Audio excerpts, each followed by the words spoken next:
वैदिक मज़हब का। हम सबसे पहले जानने की कोशिश करेंगे कि हिंदुइज्म में खुदा का तसव्वुर क्या है।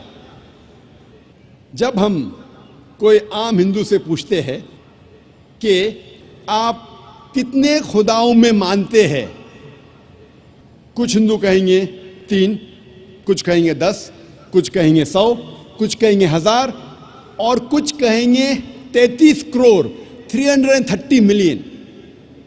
लेकिन जब हम एक विद्वान हिंदू से पूछते हैं जो अपने हिंदू ग्रंथ का मुताला कर चुका है कि हिंदू मज़हब में एक हिंदू को कितने खुदाओं में मानना चाहिए, तो वो हिंदू विद्वान कहेगा कि हिंदू को सिर्फ एक खुदा में मानना चाहिए और सिर्फ एक खुदा की इबादत करना चाहिए। लेकिन आम हिंदू वो एक फ़लसफ़े में मानते हैं जिसे कहते हैं पैनथियज़म।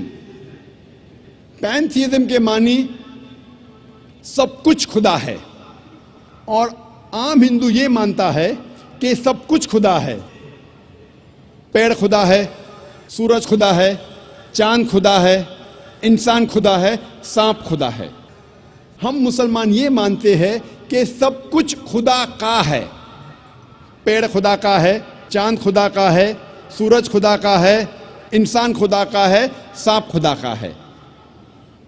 तो जो अहम फ़र्क आम हिंदू और आम मुसलमान में है कि आम हिंदू कहता है कि सब कुछ खुदा है और आम मुसलमान कहता है सब कुछ खुदा का है। ये अहम फ़र्क सिर्फ का है। अगर इस का के फ़र्क को मिटाएंगे तो हिंदू और मुसलमान एक हो जाएंगे। और इस फ़र्क को कैसे मिटाया जा सकता है? जिस तरीके से कुरान में लिखा है, सूरह इमरान सूरह नंबर 3 आयत नंबर 64 में, तालो इला कलिमतिन सवाइम बैना बैनकुम, आओ उस बात की तरफ जो आप और हम में यकसा है। सबसे पहली बात, अल्लाह नाबुद इल्लल्लाह, कि हम सिर्फ एक खुदा की इबादत करें। अभी हम तहकीक करेंगे कि हिंदू मज़हब की किताब में खुदा का तसव्वुर क्या है। हिंदू मज़हब में एक अहम किताब है जिसका नाम है उपनिषद। जब हम पढ़ते हैं Chandogya Upanishad, chapter number 6, section number 2, verse number 1, उसमें लिखा है एकम एविदित्यम। ये एक संस्कृत श्लोक है जिसके मानी है खुदा एक है, ईश्वर एक है, दूसरा नहीं है।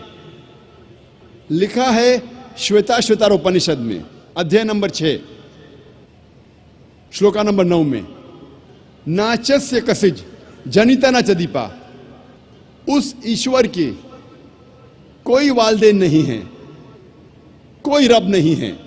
ईश्वर के कोई वालिद नहीं है, कोई वालदा नहीं है, ईश्वर के ऊपर कोई नहीं है।